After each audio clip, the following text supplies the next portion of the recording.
I'm Zoey from the Fatal Femmes, and you are listening to Grit City Punk.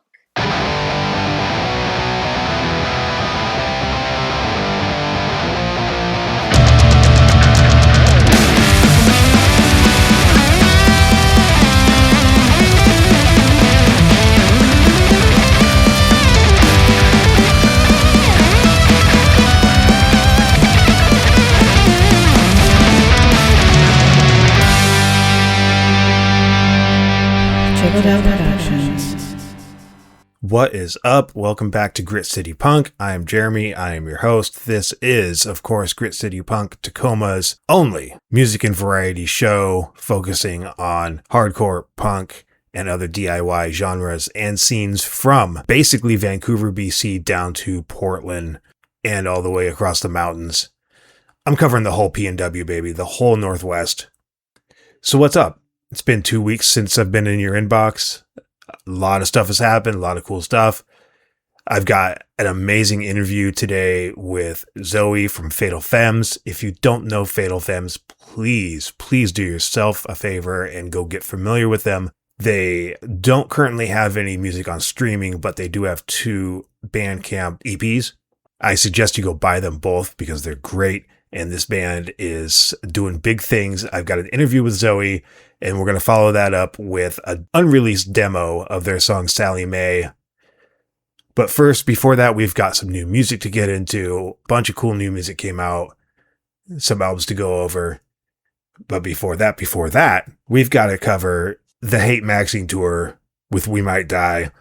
That was the Grit City Punk rock show for March, and I just got to say to everybody who showed up, everybody who came out and showed up for the bands, thank you so much. It was an awesome turnout at Real Art on the 20th for We Might Die. They had a killer show the day before at the Mortuary. They had an absolutely crazy show at Lucky Liquor on the Saturday last weekend.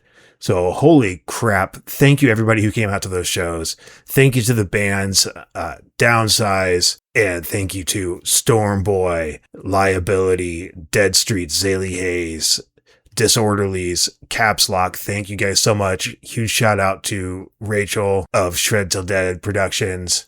And thank you to Chaz from Storm Boy for setting up the Olympia show. This whole tour for We Might Die was a humongous success, and I'm so proud and so honored to have been a part of it, to have helped with the top left corner of the tour for them. And we're going to do it again. So keep an eye out. Go follow We Might Die. Check out their music on streaming. They are on Bandcamp. You can buy their music there. I think you can buy merch from them either on Bandcamp or on a website. It's out there. You can find them. Really appreciate the support when they came through. So yeah, if you liked what you saw, give them a follow and keep paying attention because they are doing cool things, and they will be back at some point to the Tacoma area, and I am stoked for it. I do have to address one thing though. The shows were badass. I mean, the kids came out in full force. The bands were amazing, but there was one issue at the Real Art show, and it fucking pisses me off. Some dude was in the pit and obviously didn't belong in the pit because he was not liking the fact that kids were running and slamming into him, which if you're in the goddamn pit, that's going to happen. That's why I don't stand directly in the pit, because I don't want to get bumped into all the time.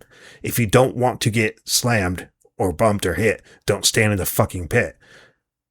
So this dude was standing in the pit, and he's getting mad, and he's talking to management, and he's saying, oh, hey, I'm getting bumped around. These kids are out of control. Management's like, yeah, no, you're wrong. So he decides to punch the next person that bumped into him, and that person was a teenage girl who got hit squarely in the face. And my guy, that is fucked, and you are an asshole for that. I don't care if you intentionally hit her or if it was just a random person. You don't fucking do that. These are kids. You don't hit kids, especially a punch in the face, you fucking asshole. So big shout out to Charlie from Storm Boy and a few other people that were standing nearby that took care of the situation and got management involved. So thank you guys for putting out that. big PSA here from your friends at Grit City Punk. Don't hit people. Don't fucking punch people. If you're in the pit, you're going to get bumped and it's going to happen. Don't be a dick. So with that said, let's get into the new music. There's a bunch of it to talk about.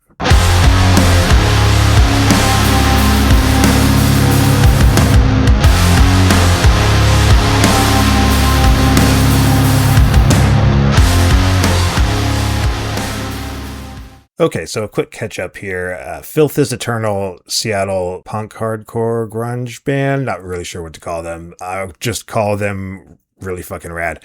Filth is Eternal from Seattle. They dropped their full-length album, Impossible World, and it is nonstop bangers all the way through. Go check that out. Buy a vinyl if you're into vinyl. Buy some merch if you're into merch.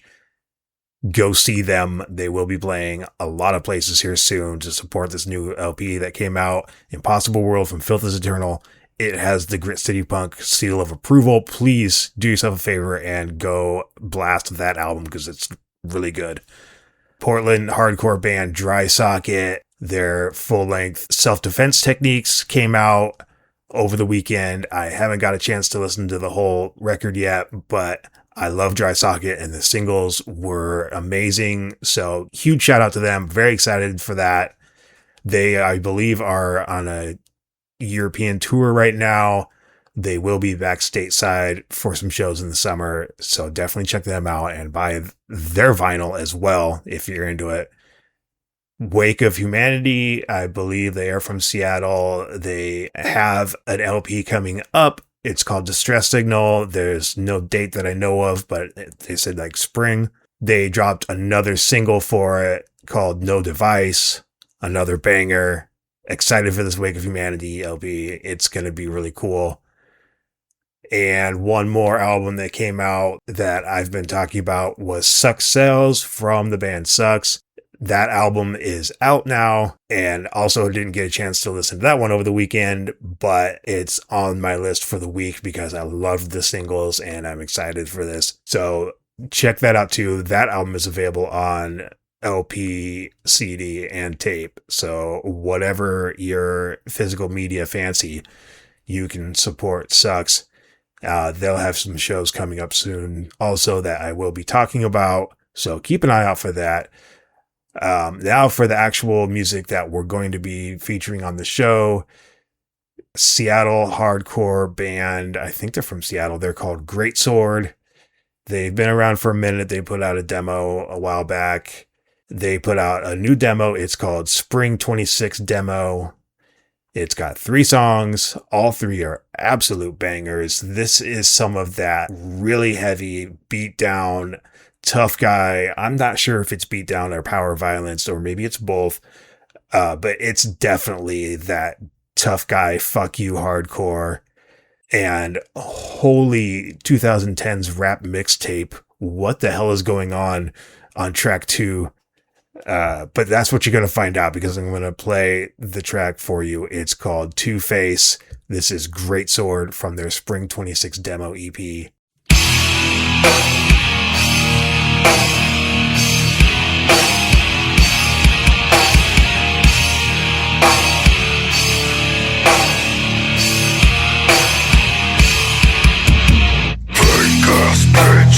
I don't like your kind.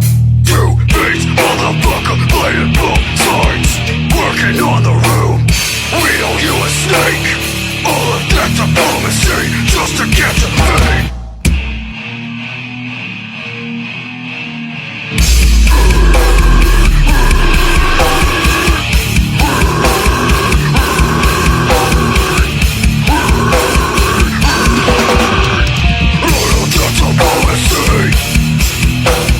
Just to catch a fucking thing. All of that diplomacy. Just to catch a fucking thing.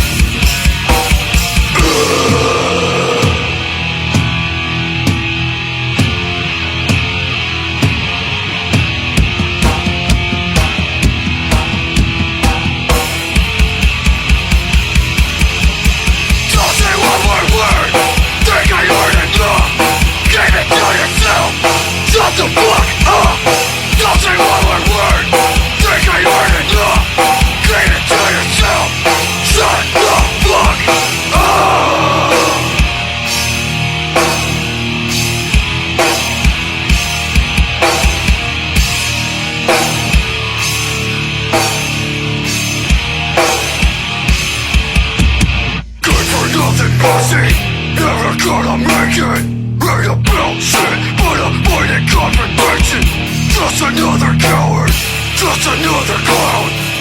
hands on the clip, finna beat your ass down.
Those fucking air horns. What the hell? Yeah, I love how just over the top and ridiculous that song is. Next up, we've got a band by the name of Needlecase. They are an offshoot of Grenadine, a local Seattle band. One of the members, I believe her name is Lulu, is a member also of this band called Needlecase. And this is like a kind of alt-rock, Riot Girl kind of project. They had a few singles earlier. They just dropped a new EP. It's called What It Thinks of You. And this is a song, the first song from the EP. It's called 51. You're a plague upon my mind. Wake up by your side.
Next one is a song from the band The Unsundered.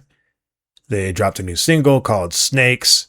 If you like garage rock, upbeat garage rock, you will like this. It's kind of got some throwback kind of sounds to it. These guys are really cool. They've got some cool shows coming up that I will talk about that are Grit City Punk related. I guess you'll be hearing about that in the future. Not now, because the time is not right for now. But for right now, you could listen to their new single called Snakes. This is The Unsundered.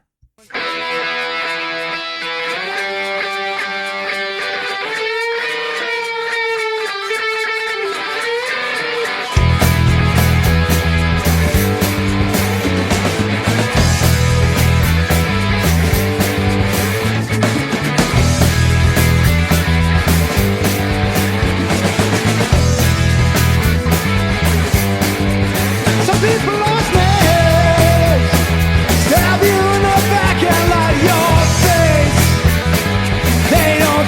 what's right, you know the type. Flow on to their hearts and into their dreams. Don't live for love, they don't live for their scheme. They don't live for love. Sidewinder, slithers through my neighborhood. Sidewinder, slithers through my neighborhood.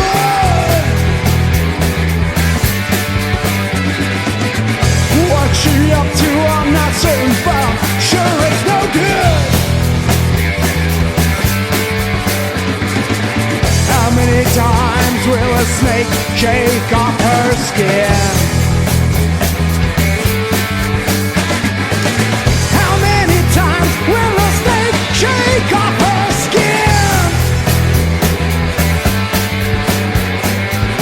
Oh, what's it matter when inside she's only poison and sin? Some people are scared, stab you in the back and lie to your face. They don't do what's right, you know the tape. Go, run to their hearts and into their dreams. Don't live for love, they don't live for their scheme. They don't live for life, come on, give it to me.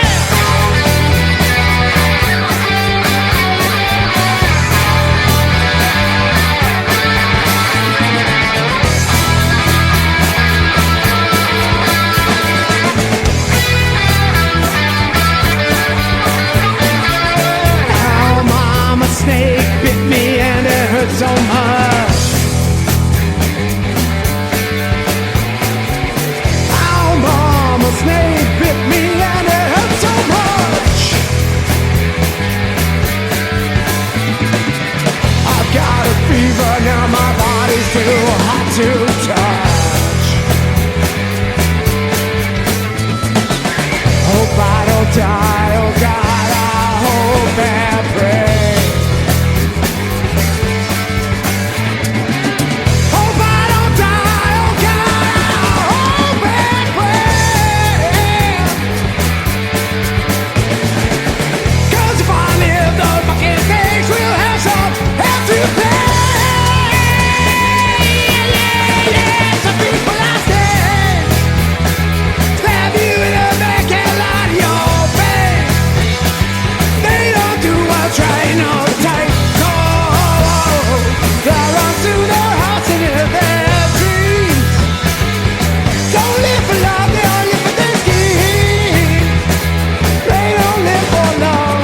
Their eyes are black and empty and their hearts are cold and hated. Their mouths are full of poison as they patiently are waiting for the moment that you turn your back. They're all coiled up for their attack. You breathe the pride, they strike back. You might not make it through the night. Snake, stab you in the back and lie to your face. They don't do what's right, you know the type. They run through their hearts and into their dreams. Don't live for love. They only live for their scheme.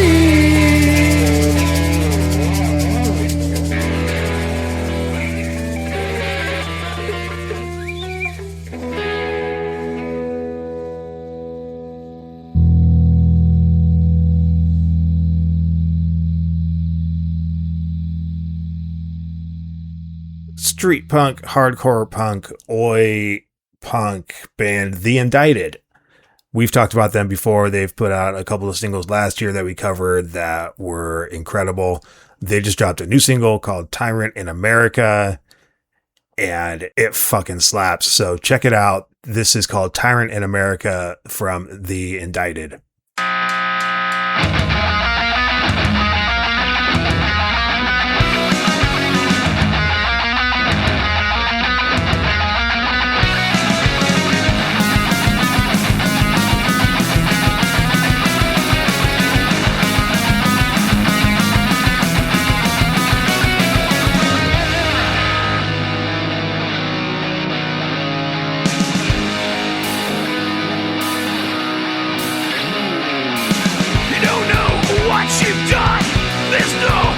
to run. They are coming for you. Nightmares are coming true. The Iceman's got fans today. They want you to come out and play. Round you up just like cattle within the city of the dark shadows. March into your house. Be smarter than the feds alone. Chase them to their cars. Go down the boulevard. Push them back to tear gas. Make them stand or last. Red, yell, and scream and shout. Make them get the fuck out. Beat you till you're black and blue. Take the kids and grandma too. Lock you down for weeks and months. No new process, no more trust. Don't matter where you're from. When the gods have their guns, keeping their eyes on you, and you don't know what to do. March into your house. Be smarter than the feds alone. Chase them to their cars. Go down the boulevard. Push back the tear gas. Make them stand or last. Rap, scream and shout. Make them get the fuck out.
Seattle band LD50 have just dropped an LP. The LP is called Draft Dodger, and it is absolutely banging. It grabs you from the first track, and it just one speed just absolutely throttles your ears all the way through to the end.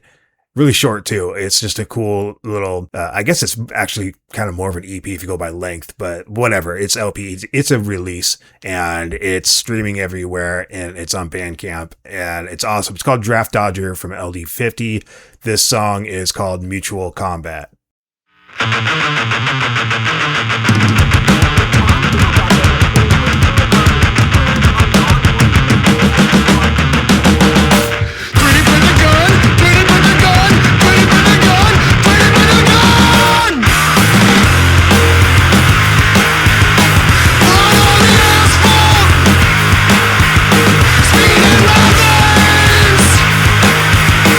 Gasoline fumes. Walk them to my mind.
Next up, we've got a double A-side single from Fleamale. The single is Dying Dog and I'm a Man are the two songs. Awesome hardcore punk 80s style, just fucking thrashy, heavy shit. Fleamale's awesome. You need to go check them out if you haven't already. This song is called Dying Dog. It's brand new from Fleamale.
The band Prickly Paranoia, I'm not sure if they're from Seattle or Tacoma area. I think they're a little bit closer to Tacoma. I could be wrong. They've put out a few things in the past. They have a brand new single. It's called Archives. This is very like pop punk / skate punk. If you're into that or into anything punk adjacent, I think you will really like this. I really like it. The song is called Archives. It's from Prickly Paranoia.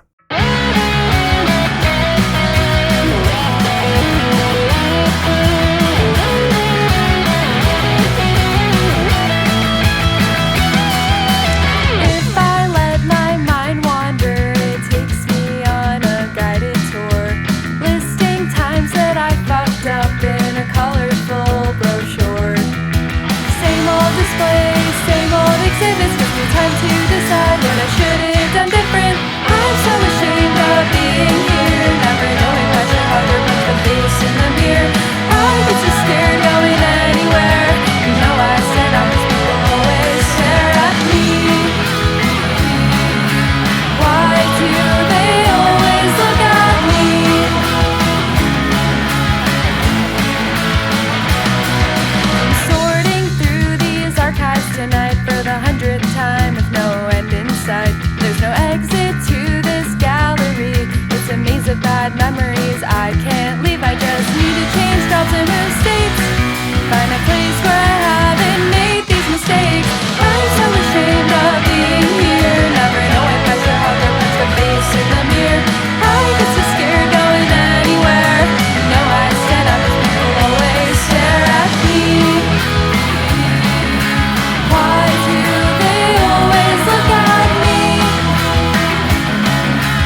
throwing an absolute curveball into your listening experience with the next one. It is folk punk collective Koala. They just dropped their debut LP. It's called Don't Text Me Until You Listen to Koala. This is all acoustic. It's complete with kazoos and washboards, and you can't really see it, but their live shows are known for having puppet shows, and that's kind of incorporated into their studio album as well. It's a lot of fun. I recommend seeing these guys live if you ever get a chance to. This album is only available on Bandcamp for right now, and you can definitely go scoop it up there. They may release it wider at some point, but for now it's Bandcamp exclusive. So do yourself a favor, go check that out. I'll put the link in the bottom of the show notes. This is Koala with a track from their debut LP. This track is called What If It Doesn't?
That I need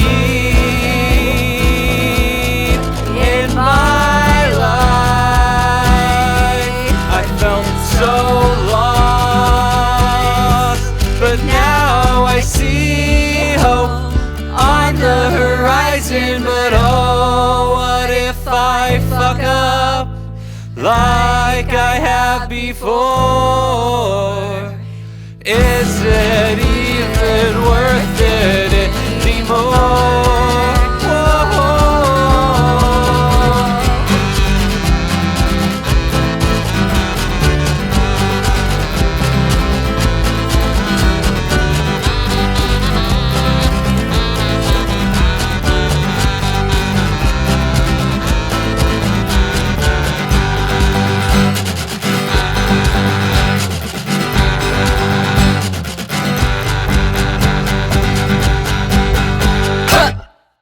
Everybody's favorite Seattle dance punk band, Zookraught, is planning for their next LP. It is coming out on April 17th. They dropped a few singles. This is the newest single they've dropped. It's called Facelift. Again, this is Zookraught from their upcoming album called Pressure. The song is called Facelift.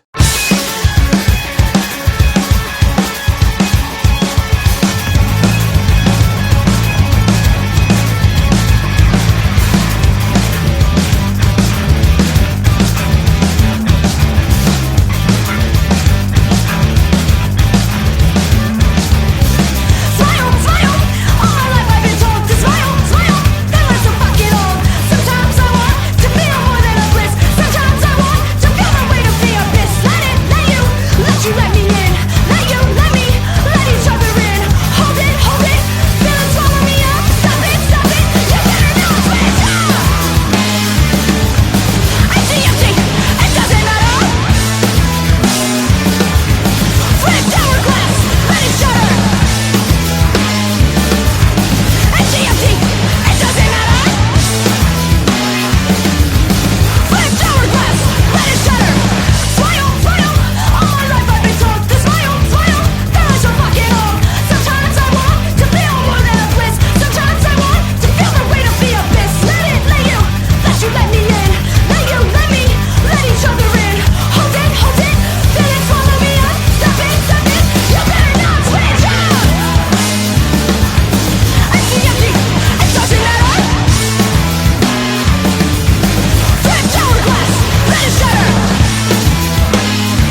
And the last one I'm throwing at you today is from a Spokane straight edge band called X Reality.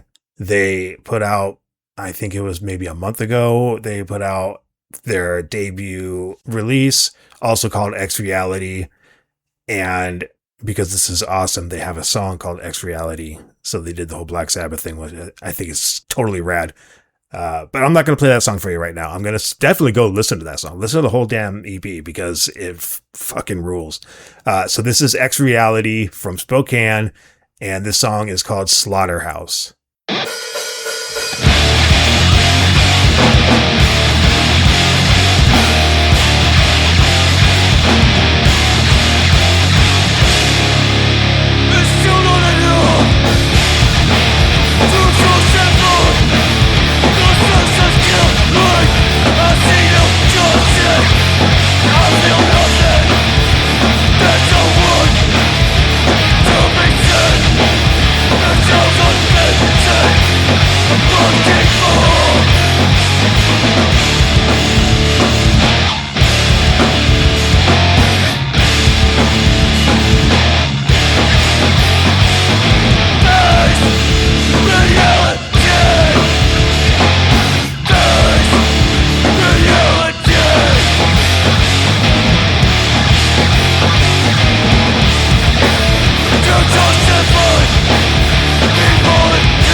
My name is Zoey Galata. I run and front my band Fatal Femmes. That's the majority of what I do and what takes up my time. So how did you get into punk music or the punk scene? Those are like two different questions. Well, I guess I got into punk music through just like slowly getting into rock music that was more art or just different forms of rock music. I started getting into rock music through like artists like Jim Morrison and like Patti Smith and like those kind of like poetic rock stars, Yes. which I really like and take inspiration from in like my writing. But I also just like resonate more and find it more fun to perform and write like music that's a little more hardcore. And I feel like you can kind of hear that in our sound. But I've just gotten into punk music more from just like the evolution of rock as I've listened and grown from it. And then the punk scene, in Seattle, it's still kind of new to me because I moved this project here from Boston in September.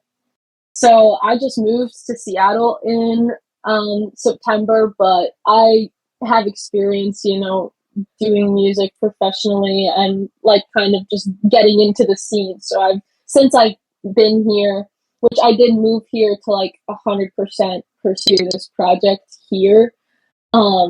So I just kind of dug into the scene like immediately, just going to shows and figuring out the bands that I really like, and then figuring out the bands they really like, and just talking to people. And that's just kind of how I've gotten into the punk scene here. I feel like you just have to kind of be like, I have something to say, and people listen. So first off, huge Doors fan. Yes. I'm a huge Doors fan. I feel like that's a rare company. Rare company? Really? Rare company, yeah. I think more people dislike the Doors than like the Doors. I've experienced. What? Yeah. I love the Doors.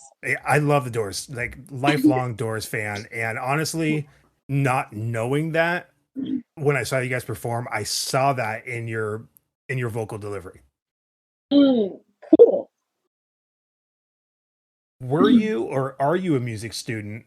And I'd just like to make a little guess here. Were you a drama nerd?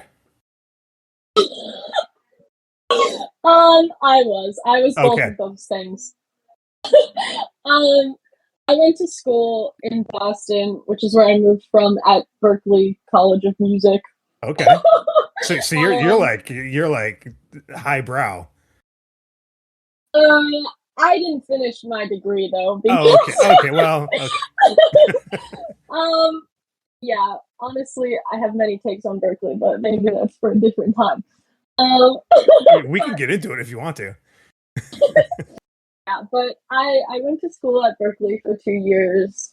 I studied professional music, and that was kind of like a degree that gave you a lot of knowledge in different things like music business, music production, performance, kind of all of the areas of it. But you also got to choose like designated tracks. So I also did like songwriting, performance, and jazz composition, because I just really want to learn how to write for horns too, and also just use that to kind of like reinforce my theory knowledge to kind of make it like a little better than what I needed for what I was doing. Yeah. And I definitely did get that. I know how to write for 5 horns, and I also really like the band Morphine. So I think like I definitely could see myself writing like a 3-horn arrangement too for like the music as well, something like that. Okay. Do you want to start a ska band? I know 2 trumpet players. Yeah. I know some trumpet players do, and saxophonists. Yeah, actually, maybe I need to get on that. But,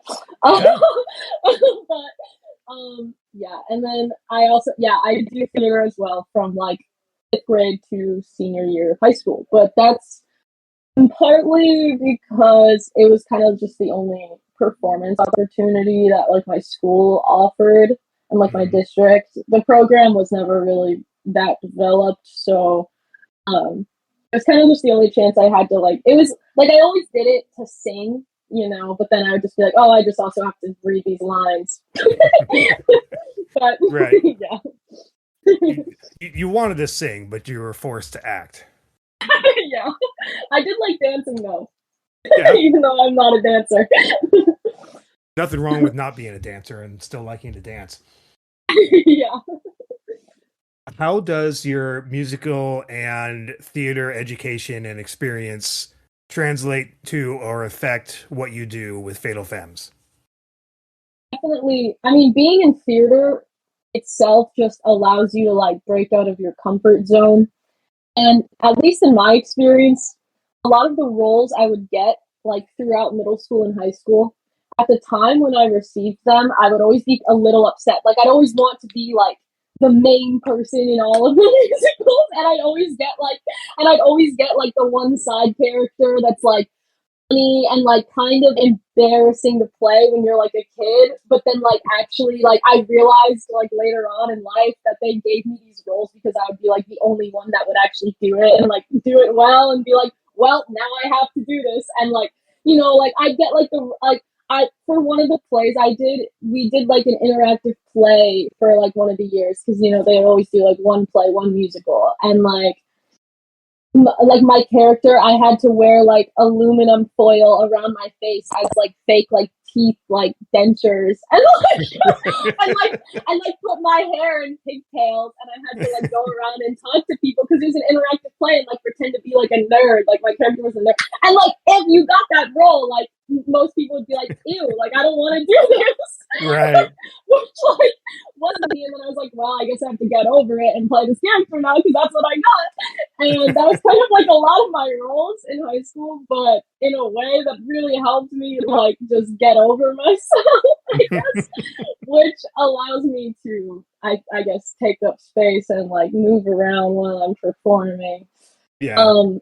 And I mean, theater in general too. You're like, you know, you're always like choreographed while you're singing and whatnot. So that's probably the biggest way that theater has impacted that. And then music school itself, it's kind of like more the product of music school that has helped me, because being at Berkeley, I guess, gave me the platform to like just kind of teach myself how to like be in industry, because I like quickly realized at school that a lot of people there like kind of assumed that just being at music school like means that that's their career, when it's like not, when they're like two separate things. Yeah. And and so I kind of realized that and was like, oh, and then I was a part of like another project before Fatal Femmes that taught me a lot, just like booking for it and like all of that. And but it wasn't like fully my own project. It was like a few people's project, and it also kind of like I stepped in because like the singer of that project got vocal nodes, and it was just like it was kind of like not really my own. And I had a lot of songs that I really wanted to perform, and like one of my songs, Concept, that we played when you saw us, and we've played for a while now. I used to play that in that band because that was like my song. But like it wasn't fully my band, and Concept, like a lot of people always liked it when I played it. So like I was like that project had ended like just because of other reasons, and I kind of knew when it was like ending that I wanted to keep performing and like do my music. So I started Fatal Femmes like before the last show we had of the last one, because I was like, I need to keep performing. And I did that. So like I learned how to like be like a professional, I guess, by the people that I met at music school. But like the music school itself, it's like separate, I feel like. Yeah. It's not, yeah. Yeah, I kind of get that vibe from some of the other people I've talked to. That really, you learn more about just the business of operating a band and being in the industry than anything else. Which is, I mean, that has its merits for sure. Yeah. Okay, here's the tough one. What does punk mean to you?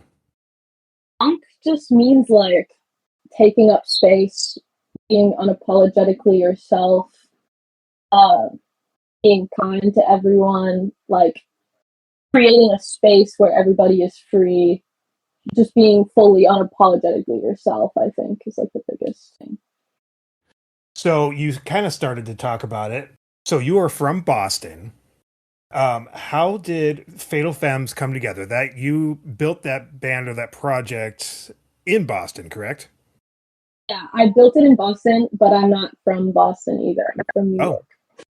Okay, lies upon lies. Okay, you're from New York. That was actually my bad, because just because you went to school in Boston doesn't mean you're from Boston. That's my bad. No, a lot of people assume that, and when I say that I went to school in Boston, they're like, oh, so you're from Seattle. And I'm like, no, I just moved to Seattle. So, yeah. Okay, so you built up the Fatal Femmes project as a band in Boston. How long ago was that? I started Fatal Femmes like last January, so it's like a little over a year now. Okay. I've developed it.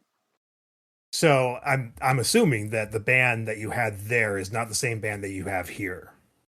No, yeah. The band I had in Boston was a lot of my really good friends at school at Berkeley.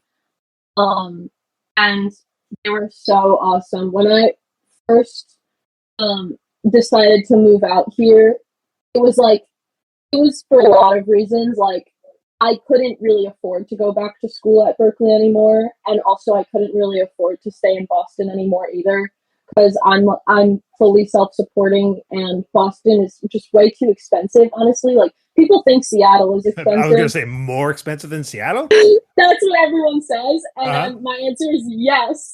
Okay. It is, and I also, throughout my time at Berkeley, like, my drummer that played for me in Boston, she had introduced me to a lot of like my really amazing good friends, like my like network that all moved out here. And when I knew that I couldn't stay in Boston anymore, really, and also that it wasn't really serving me to stay in Boston, just because there's not really a great music scene at all. Like, there's not really a music. It's just like Berkeley. That is the Boston music scene. So you kind of hit a ceiling really fast as well. And I also could not afford to stay there, and I just wanted to fully like spend my time working on this project. And a lot of my really good friends that I made and like traveled with and like did a lot of things with that moved out here were living in a house, and they needed one more roommate, and I was like, I think that's me. so yeah, we had already, me and the band had like already discussed it, and they came out here with me and did like a little West Coast run at the end of this last summer. And like we played in Seattle, Portland, Spokane, and Tacoma as like a last kind of hurrah. And yeah, I tried to get them to drop out, but they didn't want to. So I moved out here, and this new band is two of my members are my roommates, which is really awesome because we also have a home studio, and we can just like write and jam and rehearse kind of whenever we want. Perfect. We're roommates. And yeah, so my guitarist Lincoln is one of my roommates, and he also is just one of my like best friends. We drove across the country together, like we've done a lot of cool things together, and we also have the exact same music taste. Like, do you know the app Airbuds? Yeah. Yeah, we have Airbuds, and like I've all my friends at it, and like every week Lincoln would just be like my number one friend on Airbuds, like consistently, like nobody else. So his guitar playing like just works so well with my songs and like my taste, because we just have the same music taste, I think.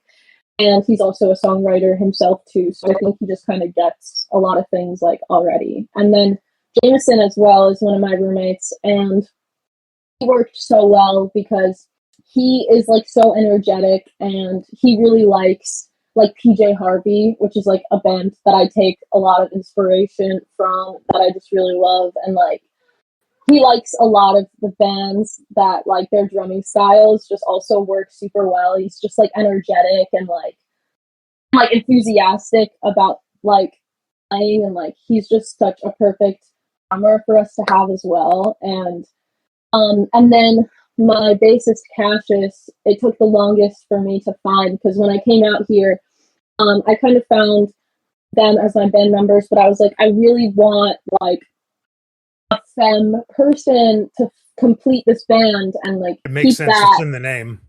Yeah, it's in the name, and like the name also, like femmes doesn't necessarily just mean like women or like whatever. Like femmes is like everyone, and that's like what we would also call people that like support us too, right? But it's like I really wanted someone that was like that like could play the way I liked and was like femme presenting as well. And like I went out scouting for like over a month, just going to like shows, going to house shows, being like, do you play this? Do you play this? And eventually one of our friends, Becca, was at this house show, and like my bassist Cassius was playing, and they were like, this person would be perfect for you. I gave them your number, and I was like, you are amazing. And I met up with Cassius, and it was perfect. And they were like saying how They had like a band that they were really like passionate about when they lived at home before moving to Seattle, and they haven't really found something like that again. And like they were looking for something like this and like looking for like something they could really be committed to, which was like also what I was worried about as well, like someone that could really keep the commitment level. And like they just happened to be looking for it, and it was like I was like, yes, finally, I finally found you. And they're Hell so yeah. awesome. They mesh so perfectly with us, and I also just picked up like the rhythm guitar parts and just play that now, because we used to be a 5-piece in Boston, and like I just picked up those parts, and I feel like we're really good as a 4-piece right now. And yeah, so I guess that's kind of the evolution. Yeah, it's quite a tale. So they're all Doors fans too. Yeah, totally. We're always playing the Doors when we're like cooking and stuff. That is so rad. Yeah. I love that. So you came to Seattle specifically because number one, there was virtually no scene in Boston. And when looking for a scene to start a band in and be successful with your band, you looked at Seattle. Yeah. Specifically Seattle. I'm seeing from my own personal experience that not just Seattle, but the entire like PNW DIY scene is just absolutely blowing up right now. It's probably bigger than it has been in at least like 30, 40 years. And I'm seeing like people migrating here to be in the scene, just like back in the 80s when bands like the Gits or people like Kim Thale were coming to Seattle to play their music. So what is it that makes the Seattle scene so special, do you think? Well, for one, it's just like literally the law that is looser and allows you to be able to stop at a park and put on a show if you want to. Like, you could never do that in Boston. Like, before I moved to Seattle, I traveled a lot, like, over the last summer, and because, like, a lot of my friends were out here, and I made trips a few times throughout the summer to come to Seattle and go to shows, and, like, my friends out here also run this DIY project, the Greenhouse, which I now help run and, like, manage and book for as well. Which just means like we have all of the equipment by sharing it with each other, and then we go places and put on DIY shows. Yeah. And I saw that happen throughout my trips in the summer before moving, and just like being able to stop at a park and put on a show. And like you could never do that in Boston because the laws are so strict. Right. So like it's kind of like partially just the fact that like you can just do that. Like you can't just do that in a lot of other cities.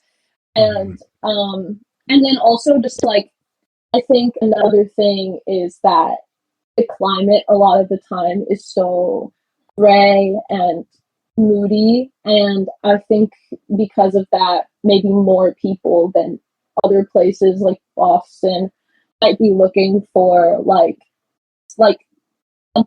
just looking for an experience or like something to kind of get them out of the moody atmosphere that is generally Seattle. Mm-hmm. Or be moody with other people.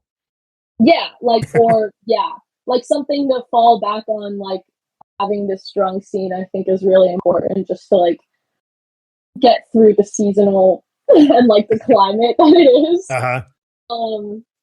And also, I mean, it's definitely the history, like, of this city specifically, and like grunge music, and just like the amount of opportunity, the amount of people that are searching for something.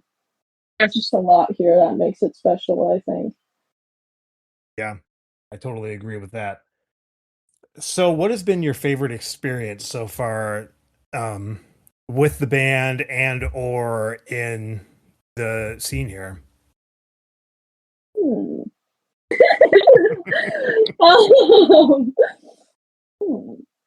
Doesn't have to be your favorite. I mean, I'm not looking for a ranking system or anything. He's just first thing that comes to your head. What has been really cool that you've been able to do with your band, and you know what has been really cool about the scene besides park shows?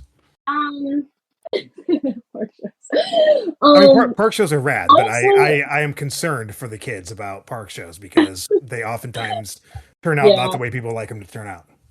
Yeah, I agree. I think, I think that one of our favorite experiences we've had as a band so far, honestly, was like the base camp show, and kind of going along with that, it's just like everybody in the community like being very open and like kind, and like I remember when I was booking for like the little West Coast run we did before I moved, like when I would reach out to bands to try to put bills together, a lot of bands, like I might text one and they couldn't play, but they would say like, but hit up these 3 bands and tell them that I sent you. And like, people are just very kind and like very community oriented like that all on the West Coast, which like when I was first doing that and I got those emails, I was like, wow, like that is so like in Boston, like if you were trying to book a band, like they'd be like, nope, sorry, next. Yeah, like, it's very non-competitive here. Yeah, like I think it's just the East Coast versus West Coast thing, and like I've definitely like I'm from the East Coast, so it's just like those things really stuck out to me. But like I've never experienced that booking on the East Coast. Like not even like bands just being like, let's try these people. These are my friends. They're great, and like they'll hit you back if you let them know I sent you. Like nobody talks like that on the East Coast. So it's just like the actual like strong community that like is here, and just like I feel like there's kind of unspoken like just like practices that people do here to support each other, that just make it really special and like to play in, and like just makes it really easy to like be able to like have a really successful show and like just like get your name out there. I feel like very, very community driven around here. Just as long as I've been doing this, which is just over a year, the amount of networking that I've been going through, just booking interviews or going to shows, booking my own shows. It's like every time you talk to somebody, that's like 5 more people that are going to either you're going to hit up or they're going to hit you up because they heard that you were talking to so and so, and I mean it's nuts. I even got approached out of nowhere from a band in Boise about a tour date. It's just like, I have a show that day. You can jump on.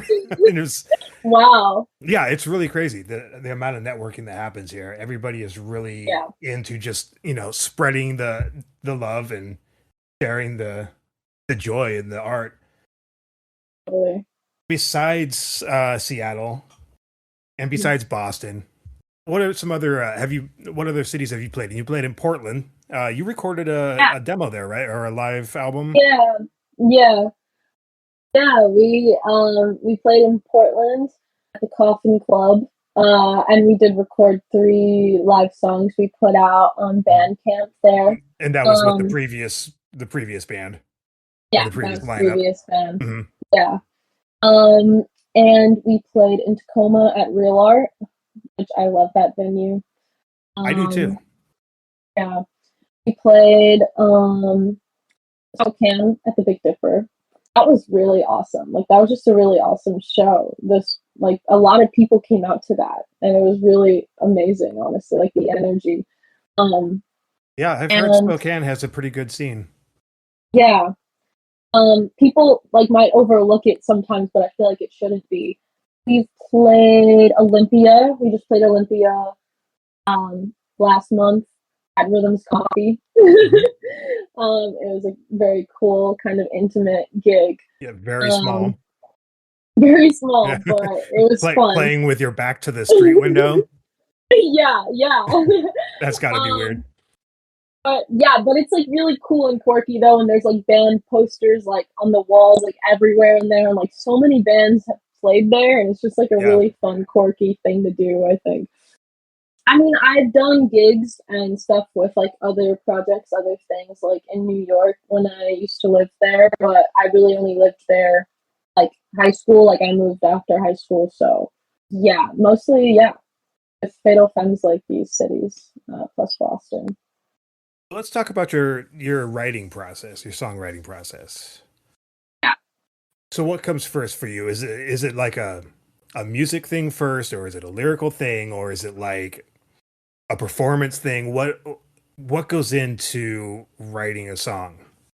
Okay, most of the time, it's like a words thing first, because like longer than I've like written music, I've written like words and poetry. Like Mhm. I honestly consider myself like sometimes a writer more than like a musician.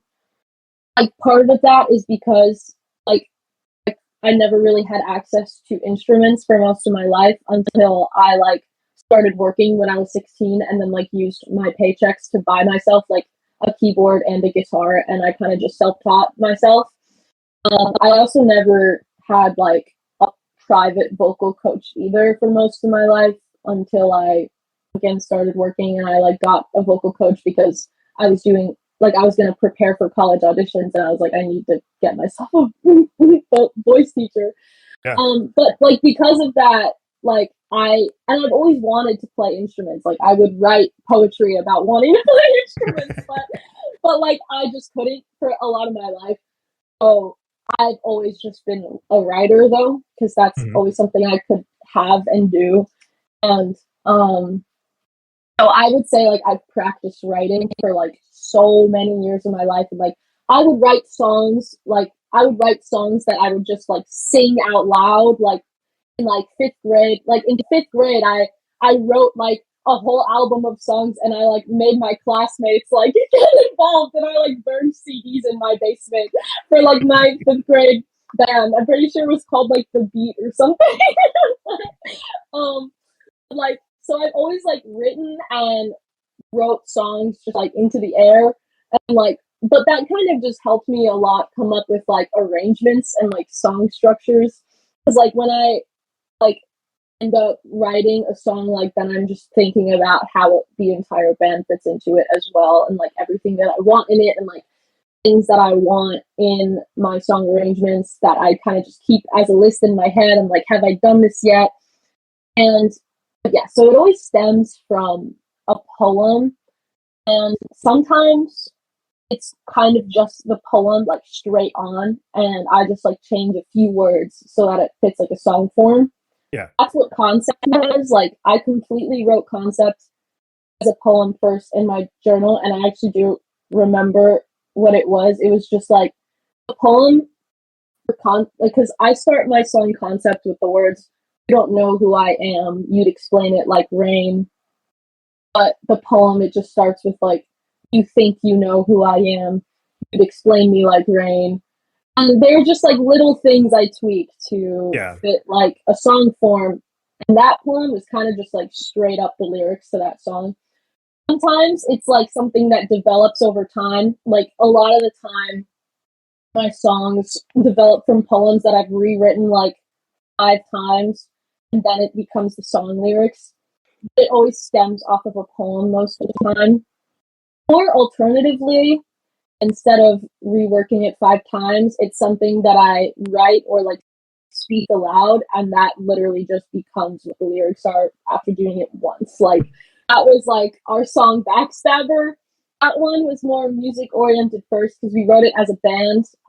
That was like something we all wrote together. Lincoln wrote like that guitar riff. I kind of came up with the whole arrangement, and like Jameson came up with his drum part, and like that just stemmed because I like something had happened in my like personal life, and I was really mad, and I was like, guys, we need to write a song about this right now. And then Right just now. and like those lyrics were exactly what they were when I spoke them out loud.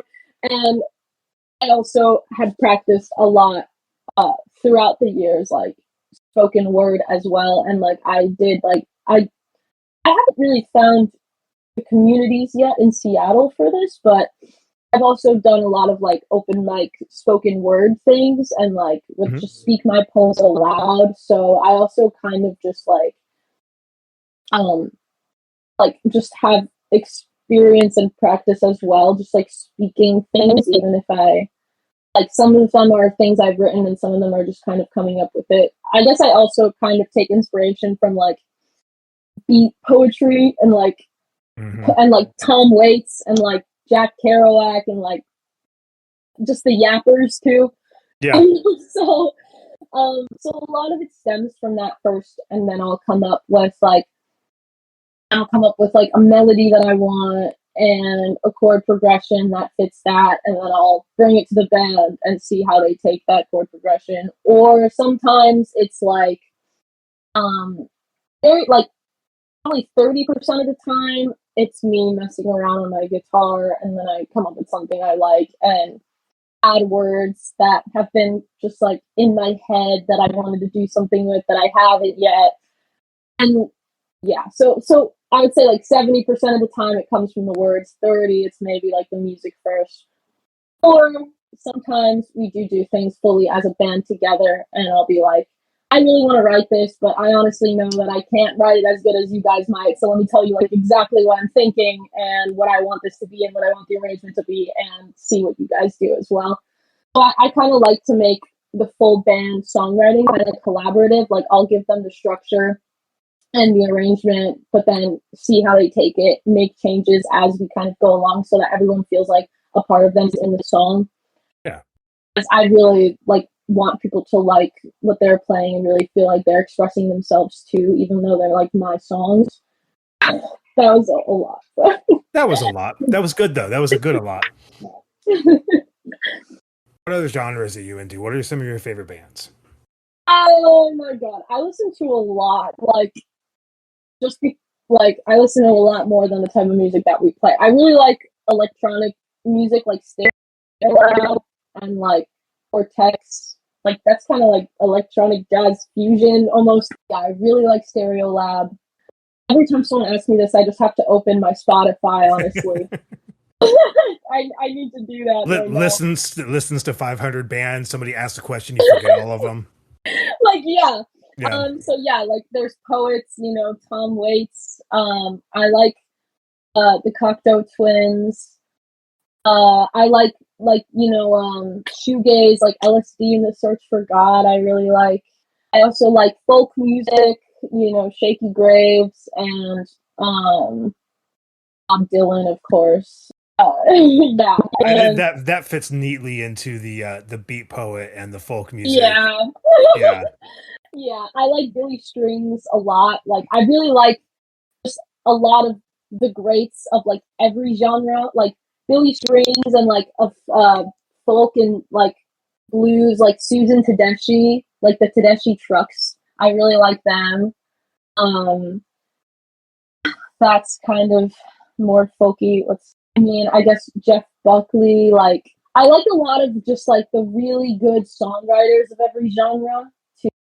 So kind of like what I was saying, like Susan Tedeschi, and yeah, just all of the really good songwriters. I like funk music. I like funkadelic.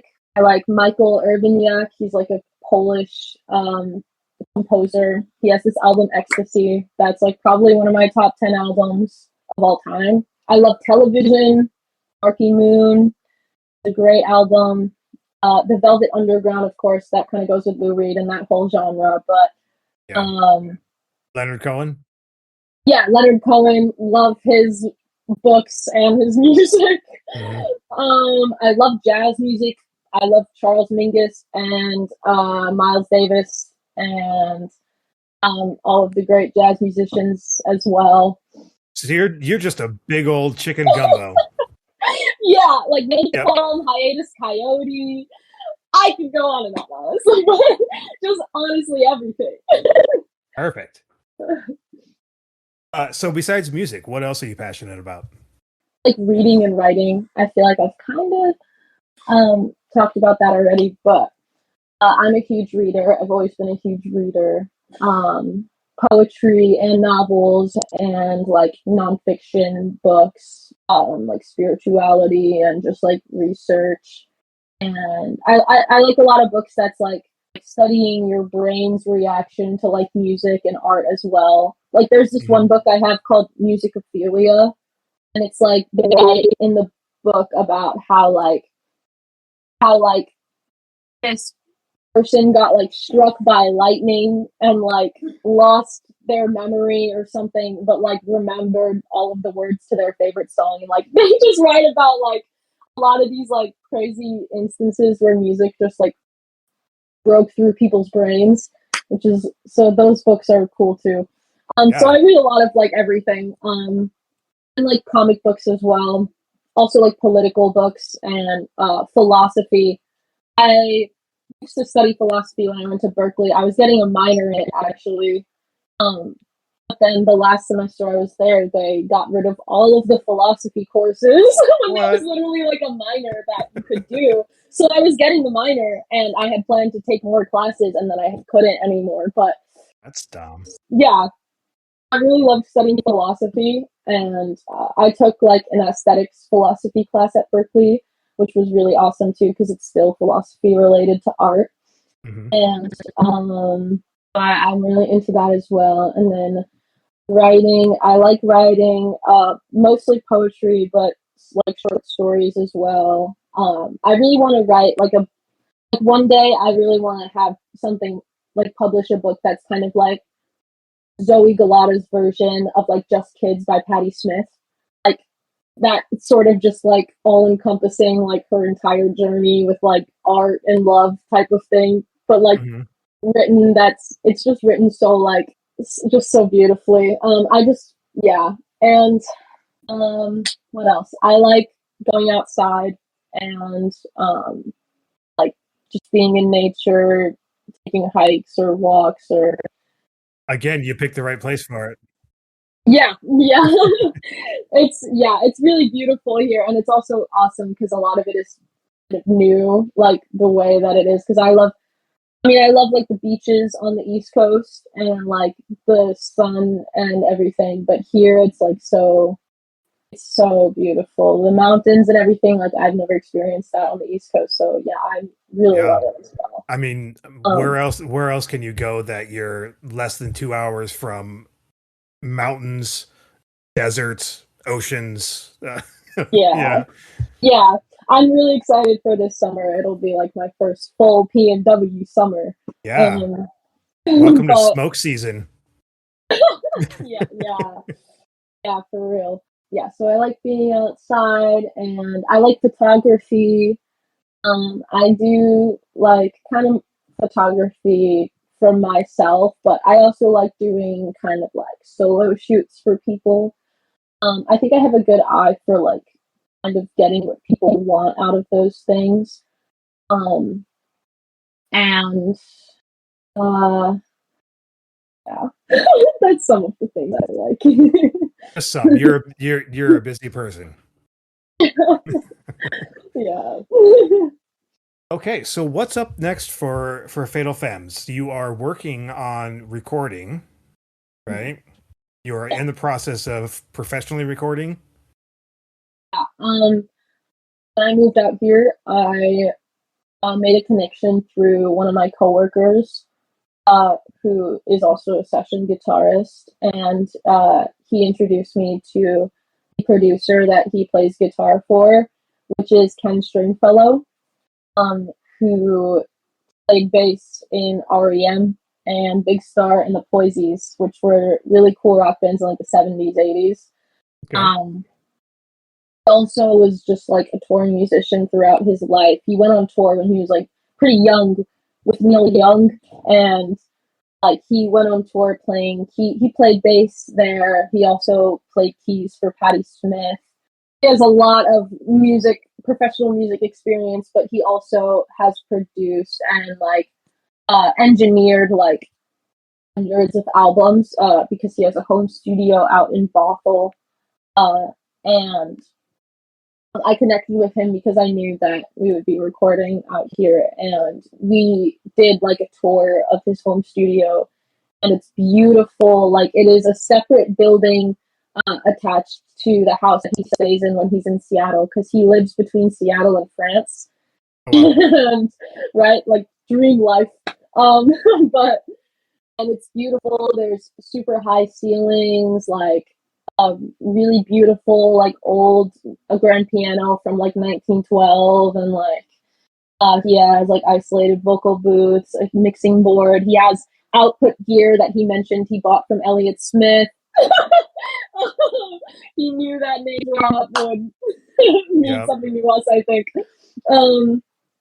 But yeah, so he has a really, really nice like professional setup, and he's done a lot of work mixing and engineering albums as well. And we're planning on recording with him in April. So yeah, we kind of put out like we kind of did like a rollout fundraiser initiative thing to raise money for that.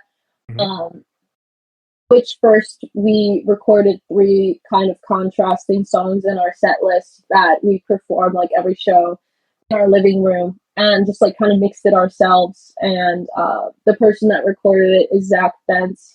They're like a professional videographer, and they're super talented at it, and they edited and recorded those things for us.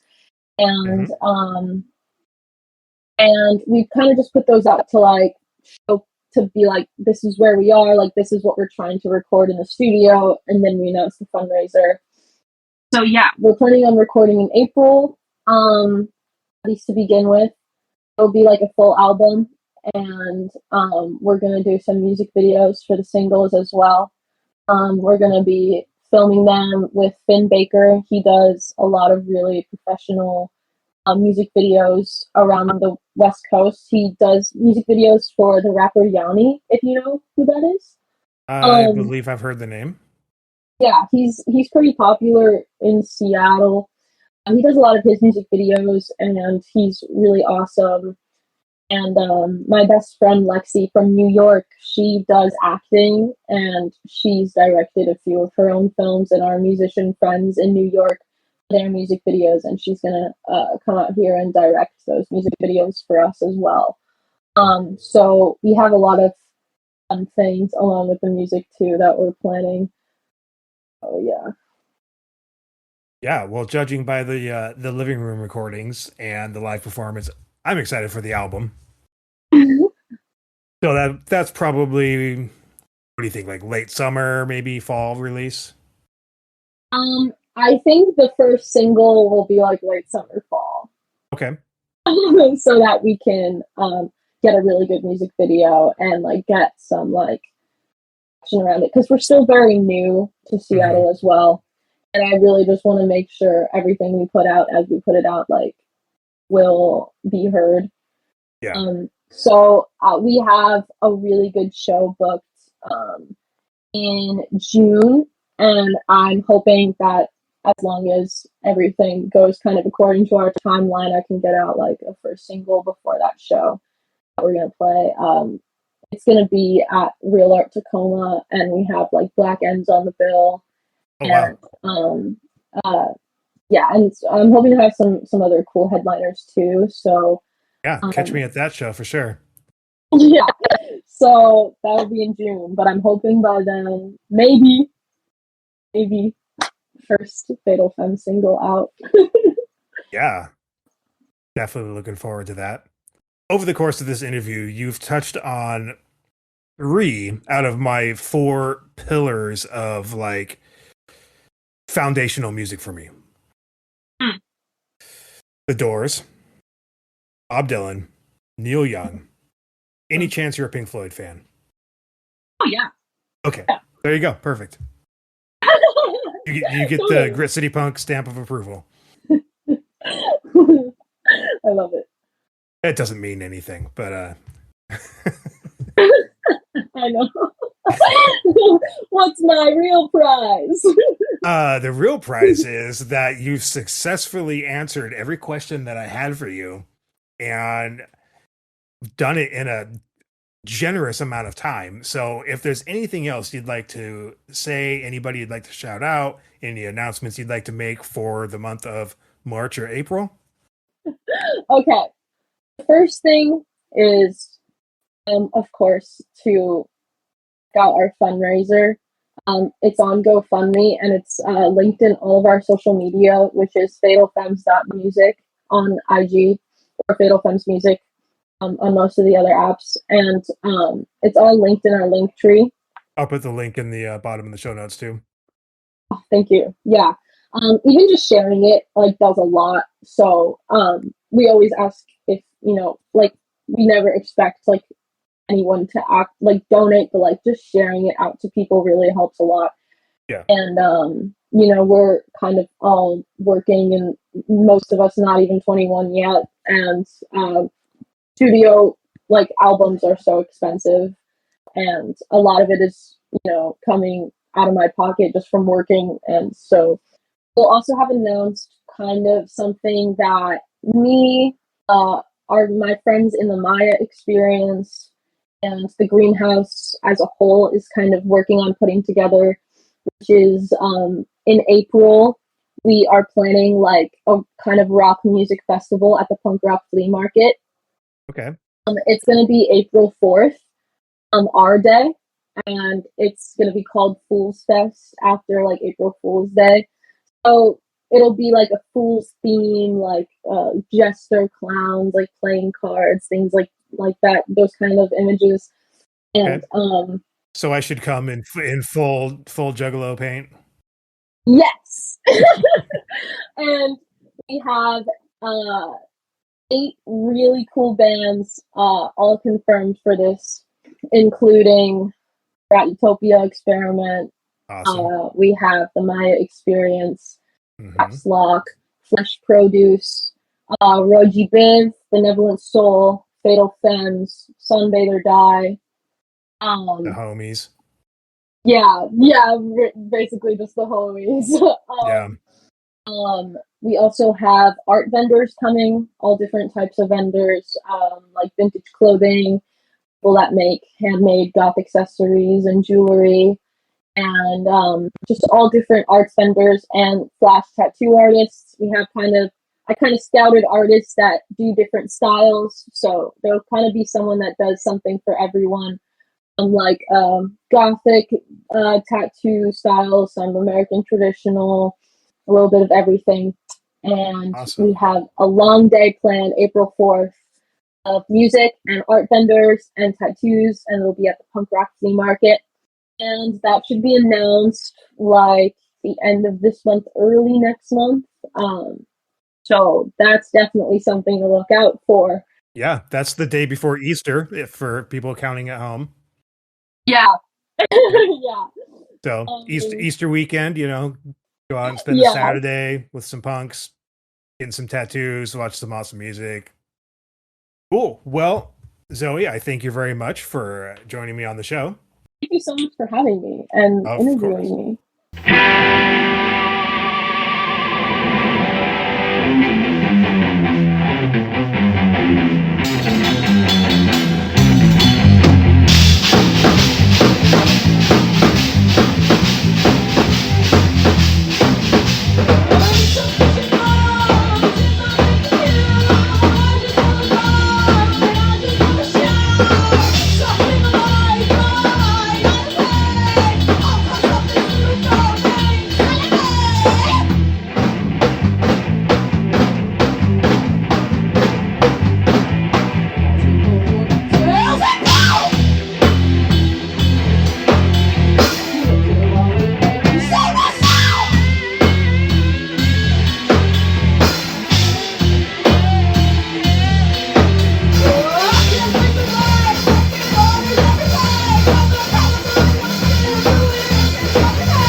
kids. Hey, Dad. What do you want to do today? We don't know. Do you want to go to the matinee? No. Do you want to go to the amusement park? No.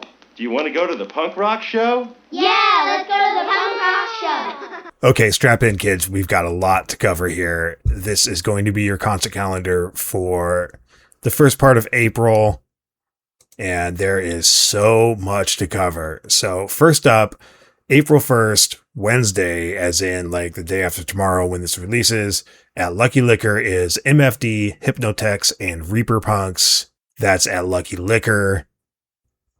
This weekend, we've got in Tacoma, we have the Bleak Outlook number 8, I believe. This is huge. So if you don't know what Bleak Outlook is, it's a citywide weekend long festival put on by, I believe it's SCS Productions. It is huge. There's some local bands, but it's mostly like out of towners, and it's happening at various venues throughout the weekend. You can go to the ticket link that I put in the bottom and get weekend passes. I think you can still get weekend passes now. It's $100 or like a 107 or something like that for the weekend, which sounds like a lot. But when I read you off all the concerts that you get to go to for that, you're going to understand why it's so much. It's a packed lineup. If you're going to buy a weekend pass, you're going to have to put in some work because it's a lot. Definitely be dedicated. But you could also just check out the individual shows and pay at the door.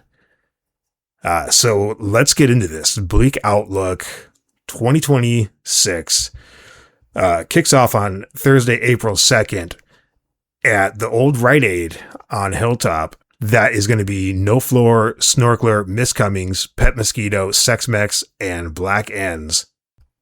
On Friday, April 3rd, first one is at Engine House 9, all ages. You've got Rope, Nudity, and Nick's Division. The second show is at Jazz Bones. That's a 21 and over. That's got Emmy Pop, the No 3, Charman, and the Fucking Eagles. Saturday, April 4th, at the Outer Orbit Arcade on South Tacoma. This is all ages. You've got Big Bite, Karoshi, and Mini Golf Water Feature. Second show is at Real Art. It's all ages. It is Hers Collective, Commitment, Endless Joy, Prisoner, and Blast Cells. Third show of Saturday is at the airport. That is 21 and over. It's Nox Nova Kula, Filth is Eternal, Negative Blast, Ithme, and Snakebite Kiss. Sunday, April 5th, the early show is at the VFW Post 969. That's on McKinley.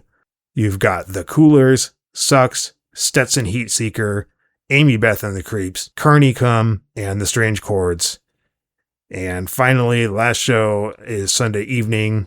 That's at the New Frontier. It's a 21 and over show with Manson's Girls, Chaotic Neutral, and Moth Logic.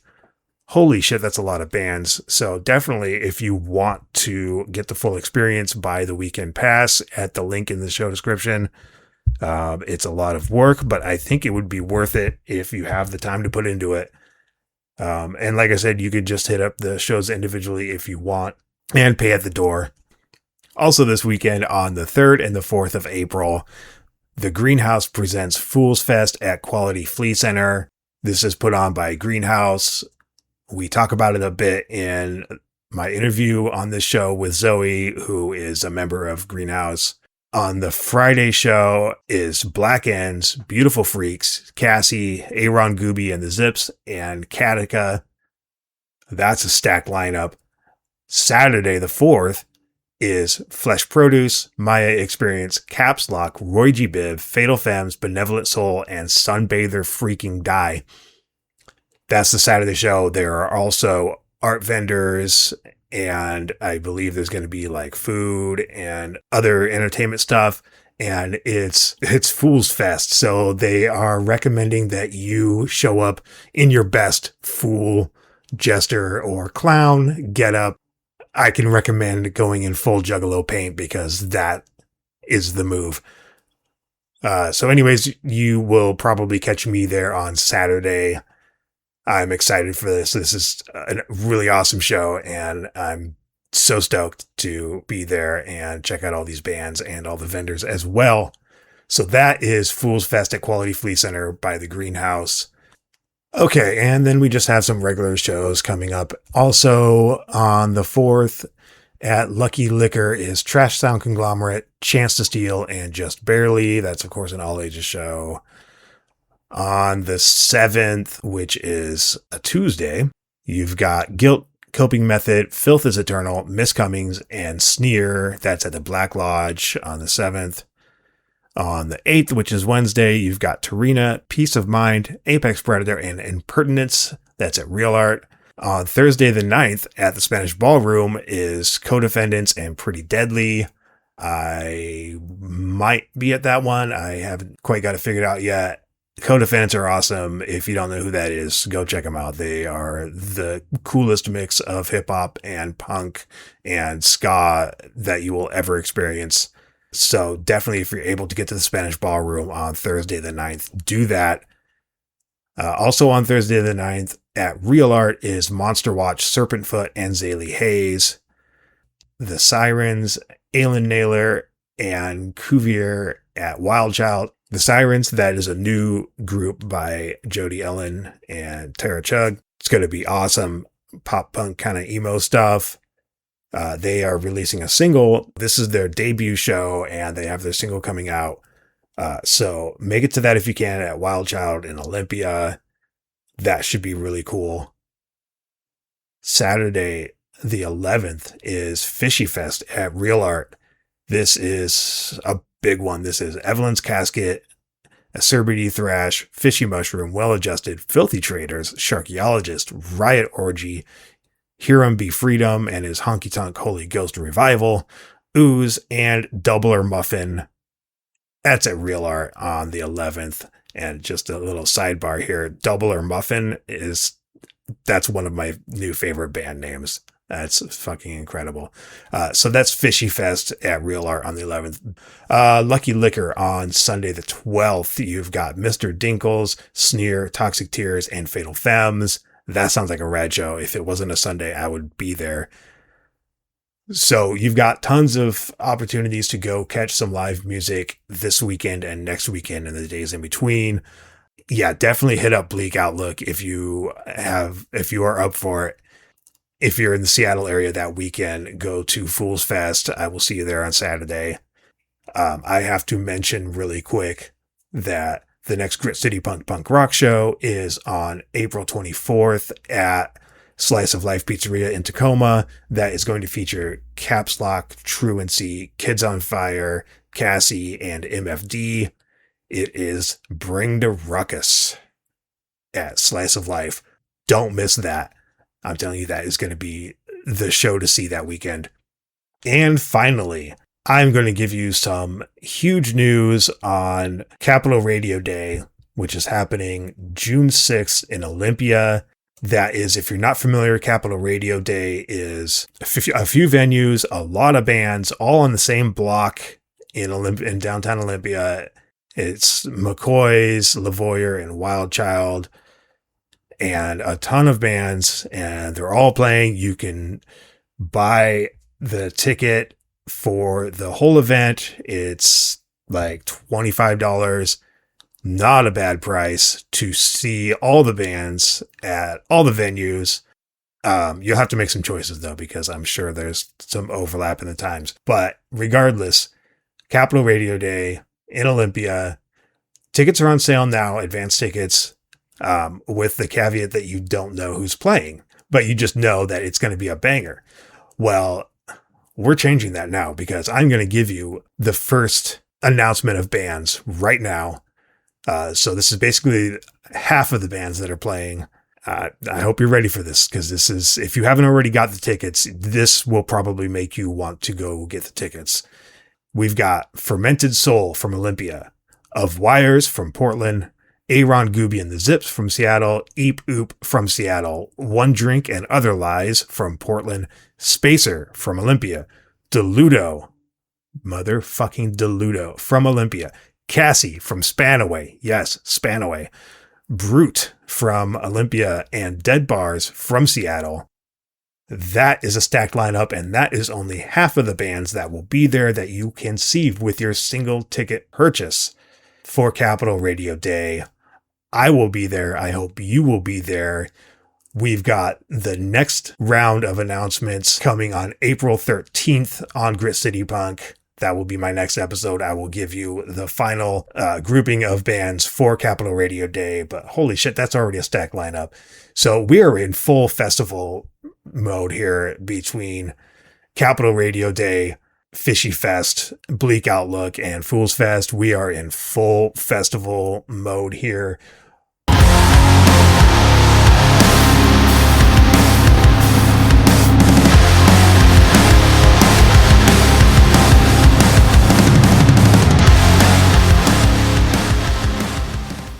That's it. Thanks for joining me. Thank you for all the support, and make sure that you're subscribed to my podcast feed on your favorite podcast platform, because not only am I putting out a new episode every 2 weeks that you won't have to search for, it will just be delivered to you. There is also a new feature on the podcast feed starting this week. It's going to be monthly. It is Grit City Punk Radio. It is the all music edition of the Grit City Punk podcast. And it's not just local stuff, and it's not just new stuff. It's a mix of kind of everything that's punk adjacent that's kind of in my head canon. So what I did was I took all of my music library that is punk or punk adjacent, and I just put it into a giant shuffle, right? And I took like the top, I forget how many it was, like 50 songs, 50, 60 songs on the top of that shuffle. And then I curated a playlist out of that narrows it down to, it's 90 minutes. This one, the first one is 31 songs. But I'm going to stick to the 90 minutes or so, as close as I can get to 90 minutes. So it might be more songs, might be less songs, depending on the length. But so that's what I did, was I took like everything that's punk adjacent that is in my library and shuffled it and grabbed the top 50 or 60 and made a playlist out of that. Because of some tweaking that I have with the shuffling, there is guaranteed to be 1/3 of it is going to be local stuff, local, like new stuff. And the rest is just whatever. So this first one, you're going to have songs from Strung Out. You're going to have music from Hot Stepmom. You're going to have music from No Effects. You're going to have music from Beef out of Philly. There is some Soundgarden. There is Scowl. Just a lot of stuff. Other local notable stuff. You've got Milk Crate on this list. MFD is on this list. So there is just a ton of different stuff, and it's just music, no talking. So like I kind of wanted to make a playlist, but the problem with playlists is that, number one, it's restricted to whatever is on streaming. I'm not restricted to that because I have an enormous MP3 library, a huge digital library of music that I can pull from. And also, if you send somebody a playlist, like, first of all, they might listen to it. They're probably going to scroll through and be like, oh, I like that. Oh, I don't like that. And just like maybe click around on a few songs. No, I'm taking that out of the equation. Like, you put this on and you are listening. You can't skip around. It's just one stream, 90 minutes long. I'll put the list of the songs in the show description so you can kind of follow along. But it is just a 90-minute block of music to listen to. And, you know, there's going to be some stuff that you are very familiar with, some stuff that is very popular, and there's going to be some stuff that you've probably never heard before. And hopefully you like it. It's all stuff that I like. Hopefully it's mostly stuff that everybody else likes too. And if you're not into it, whatever, you don't have to listen. But I'm hoping that you will listen to it and maybe, you know, find another band or two that you're not familiar with that you like because of it. That's kind of the goal. So that will be in your podcast feeds on Wednesday. You don't have to subscribe to a different feed or anything. It'll be right there. And like I said, it's not a standard episode and you don't have to listen to it. But if you want to check out some music, just put it on and just listen to it. It's there. It'll be there all month. And next month I will change it to a brand new 90 minutes of music that is completely different. And besides that, we've got the Grit City Punk YouTube page. I'm always posting live footage on there. The podcast is also on there. I have a Substack you can subscribe to. I'm not very active on there. I'm hoping to become more active and do like maybe a weekly kind of blog kind of thing. I don't know. We'll see if that pans out. Make sure that you're going to shows and you're supporting the bands, because that's what it's all about, is supporting the music, supporting the art, supporting the kids making this music and the adults, because punk rock is for everybody. So with that, thank you for listening. I'm going to close this out with a local band called Hard Softee. This is a song called Hanging Curtains in My Cage. Take care of yourselves, stay hydrated, and I will see you in 2 weeks. This has been a Jiggle Down Productions production.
Zoey from Fatal Femmes, and you are listening to Grit City Punk.